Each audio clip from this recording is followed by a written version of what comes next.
Ladies and gentlemen, welcome to today's ultimate showdown, a battle between two top contenders in the board gaming world.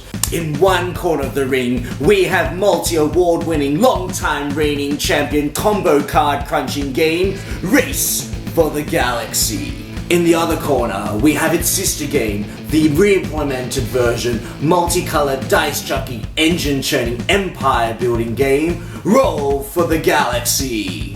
The crowd is pumped tonight as you get to decide which of these two games is better mechanically, thematically, and most of all, engagingly fun. Let the battle begin!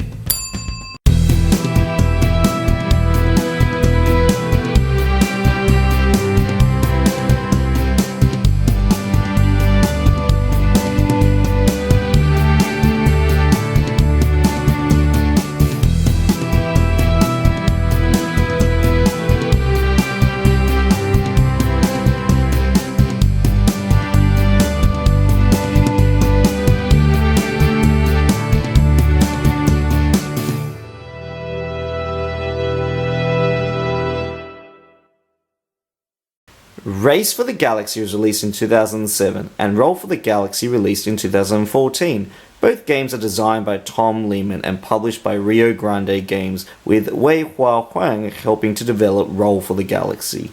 In both games, players explore the galaxy, settle new worlds, develop them, trade and produce goods, and consume them in order to gain the most victory points to become the most prosperous empire of the galaxy.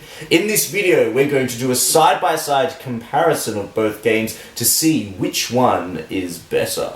In terms of price, Race for the Galaxy is super cheap for the amount of quality gameplay that you get in one box. However, Roll for the Galaxy is slightly on the more expensive side. There are more components, but you do get your money's worth. Therefore, Race for the Galaxy gets our thumbs up. In judging the box cover art, Race for the Galaxy is not too eye-catching, but clearly the theme tells us it's about space, with predominantly muted grey colours, but the art is quite ambiguous. But look! Blue thruster beams!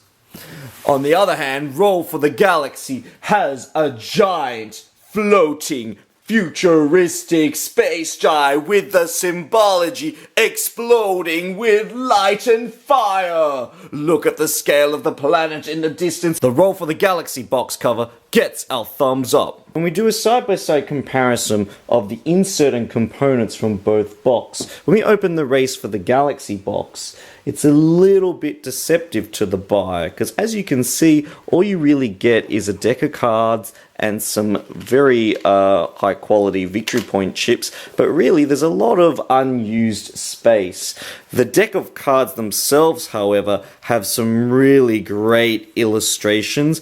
The combos and the symbology is very clearly marked, so it's much easier to see as you're playing the game. The action cards that are used by the players are clearly color-coded, including all the bonuses that they gain for activating a particular phase are written clearly on the cards themselves. Despite the deceptive size of the box, the actual cards themselves are really high quality. When you open the Roll for the Galaxy box, it is just brimming with color.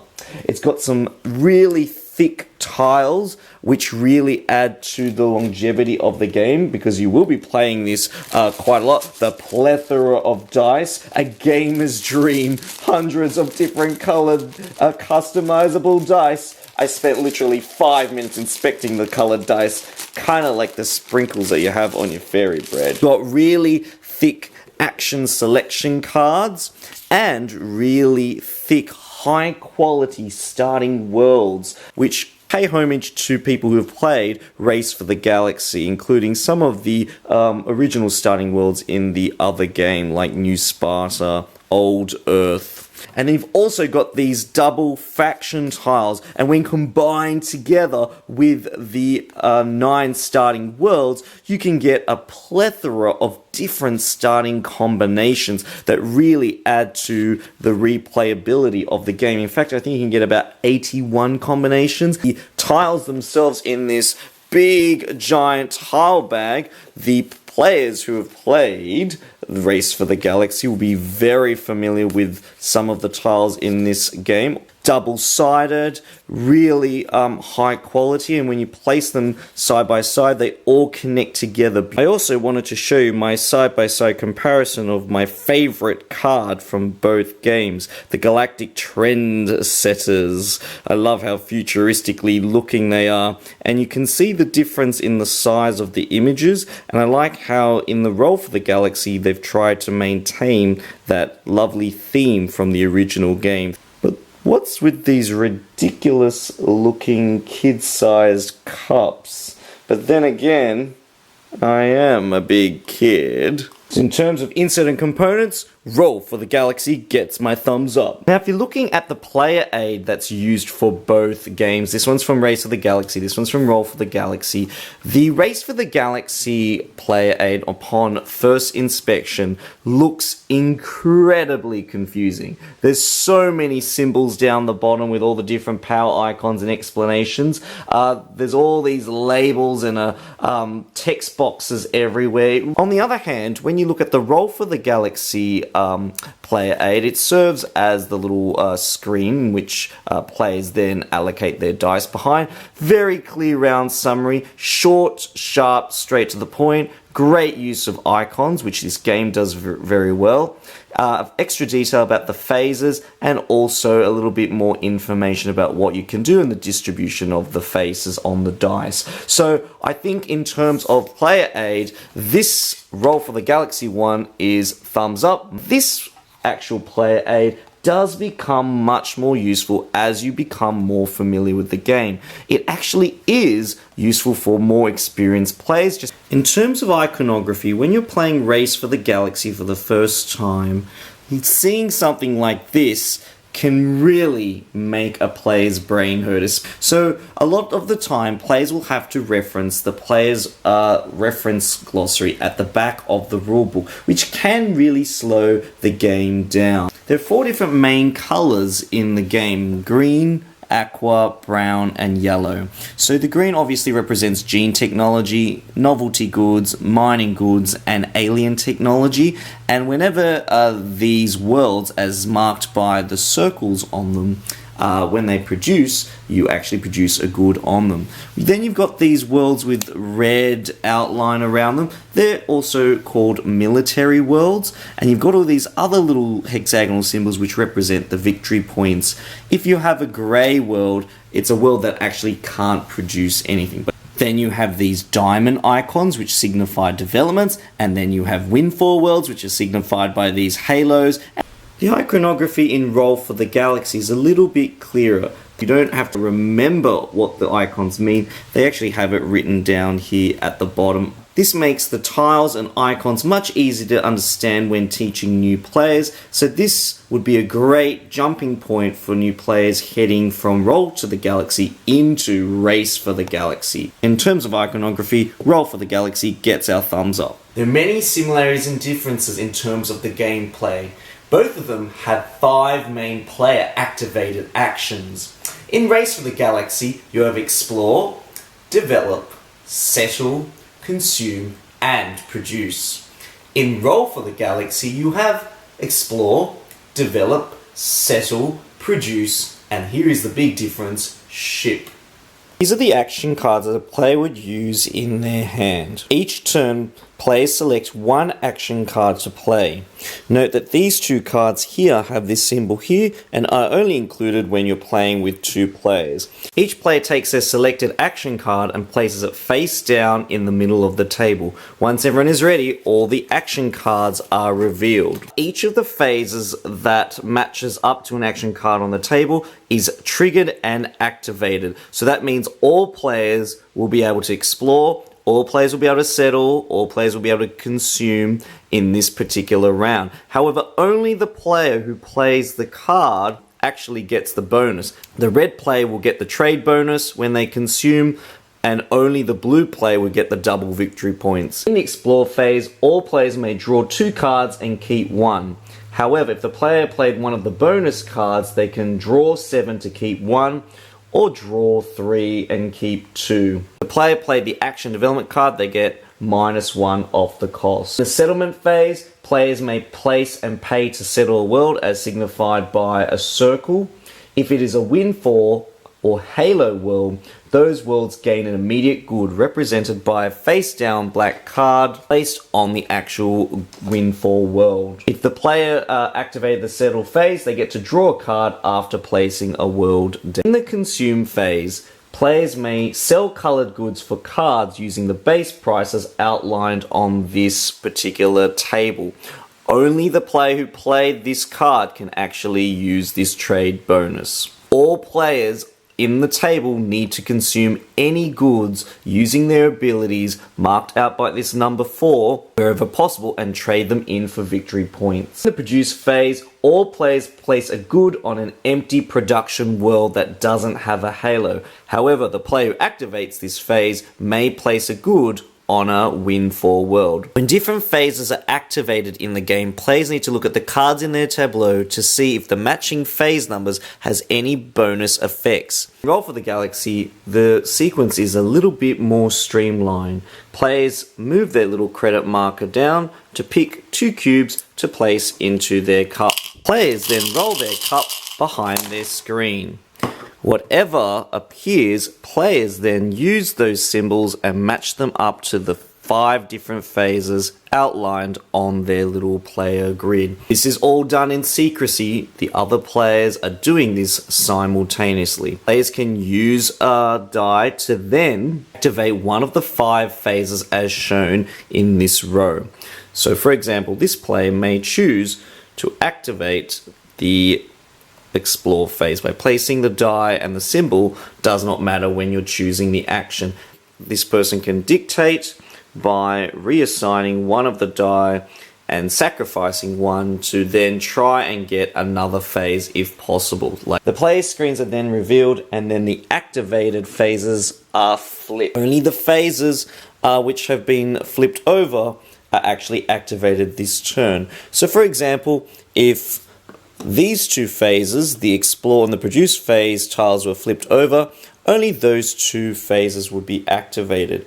And in this case, this person would be able to use these 2 dice to explore, but would not be able to use the settle die. This game has lots of different colored dice. White dice represent the starting dice that players use when they start the game. The red dice are military dice. The purple dice are consumption dice and represent any color. So you can see the military dice that are used to heavily develop and settle. Most of the symbol on the dice match up to the 5 different phases that were just discussed. However, if a player ever rolls an asterisk, it acts as a wild card. In the explore phase, a player can use an explore die to gain 2 credits. They can use another explore die to draw a tile from the bag, or abandon X number of tiles plus 1 and gain those tiles in order to find a tile that they would like. The tiles are double-sided. One side has a development and the other side has a world, so players can choose which side to use. The tiles which are chosen are placed in either development construction area or the world construction area. In the development phase, players can use their development dice and place them on a development in their construction zone. If the players have enough development dice to match the number in the top corner, they can then place this card on their tableau. They then can activate any abilities that this card has. In the settlement phase, players can use their settlement dice and place them on the settlement construction planets that are in their construction zone. In the production phase, players may produce a good using their dice on any non-grey world. In the shipping phase, players may use a ship to then transport a good off one of their planets to gain victory points or trade it in for extra credits. A player can use a blue ship to ship this blue die into their citizenry to gain 3 victory points, because the blue color of the world and the 2 blue dice equal 3 points. However, if a player used a different colored die, such as a white die, there'd only be 2 matches, so this player would only be able to get 2 victory points. If a player uses a purple die, this purple die counts as every color, and the player would still get 3 victory points. Players place their used worker dice into their citizenry, and then use the citizenry marker to purchase new dice that can then go back into their player cups. in comparing the gameplay, Race for the Galaxy is a little bit more of a gamer's game. There's a little bit more synergy between the cards, and the fun factor comes from triggering other people's bonuses and triggering your own bonuses and really seeing whether the tableau that you've built has actually really worked for you and your empire, and whether you can outbeat and outcompete the opponent players. What's also really fun with Race to the Galaxy is that you can actually force players to consume and produce, especially when they don't want to, or especially when you can see they're building up to a mega combo that will allow them to reap mega victory points, and snatching that right from under them is really exciting and quite competitive. So a little bit more take that in Race for the Galaxy than there is in Roll for the Galaxy. Roll for the Galaxy in the gameplay, it's all driven by the dice and selecting the right dice at the right time, knowing what sort of dice would work better for different types of phases, so that when you roll the dice you have a greater chance of rolling what you need. So for example, the military are really good at settling and developing, so it kind of works thematically. You've got this big army, they're invading, they're taking over, and they're helping you settle either an existing or another new world. So this game here is much more streamlined, it's easier to teach, the game works really fast, and new players are really much more likely to pick Roll for the Galaxy up than they are for Race for the Galaxy. What I really like from both games is the fun hidden elements. I love how you secretly choose your actions and then you put them out and hope that other players choose a different action so that you can trigger multiple effects from your tableau. But also in Race for the Galaxy, if you choose a card that can trigger someone else's bonus consume effects, and they've got a lot of them, then you're really giving them the advantage. So knowing strategically when to use those cards is really important for gaining an advantage. With Roll for the Galaxy, I love the hidden screen element where you get to manage your dice behind your screen. The time that you use to play is simultaneous, so that you don't have to sit around waiting for players each turn. And then when you reveal, you look around and see what other people have done and what phases have been triggered. And what's really also good about the worker placement aspect of Roll for the Galaxy is any dice that don't actually get used do get recycled into the cup, so there's this really great cyclic nature where nothing is wasted, and that really works thematically for, space exploration and empire building. So I really love how the designers really worked hard in fine-tuning that every dice matters. In terms of the engine building, I think that Race for the Galaxy works better in terms of the card combos and triggering all the effects, whereas Roll for the Galaxy works better in terms of gaining the dice and allocating dice to tiles that would allow you to gain the most victory points or most credits if that's what your strategy is. So in here, it's more about picking the right dice. The cards themselves don't interact as much as this particular game. There are some cards that give bonus effects for different developments that you have out abroad on the field. But in terms of the engine build, I really like Race for the Galaxy a little bit better, but I love the dice. The dice, who doesn't like chucking dice? And lots of them. This one scales really well from 2 to 5 players, whereas Race for the Galaxy really works, I think, best at 2 players. And in terms of comparing the options that players have on a turn, I think that Race for the Galaxy just outpips Roll for the Galaxy, because all the cards that you need are in your hand.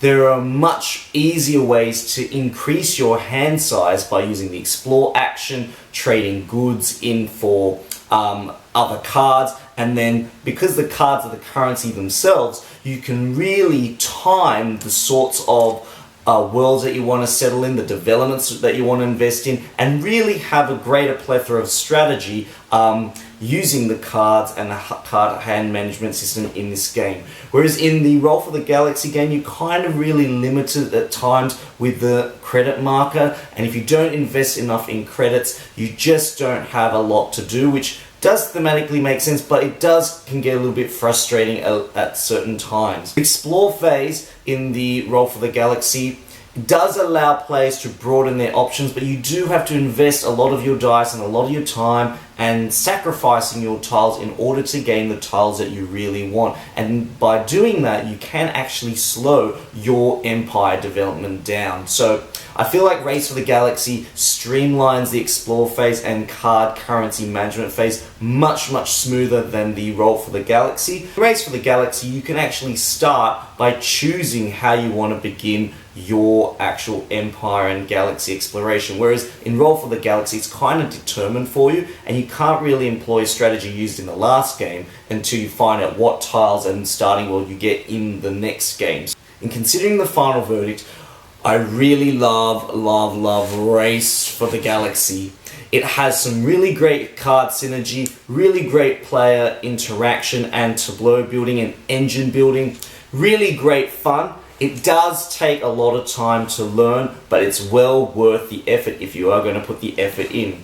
Roll for the Galaxy, it's going to hit the table a lot more often. Who doesn't like chucking dice? It's a lot of fun.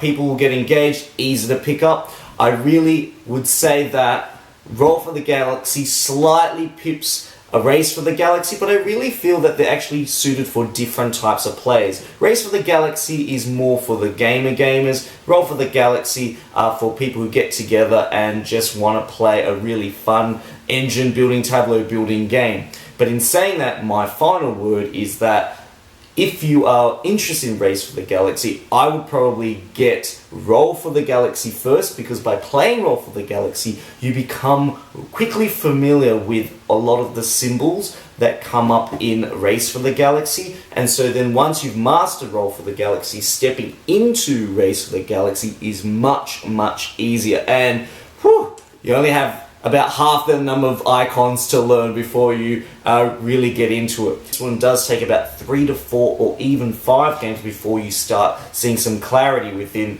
the card synergy and the actual gameplay itself. But I love both of them. I like to give thumbs up for both of them, but this one slightly outpips this one.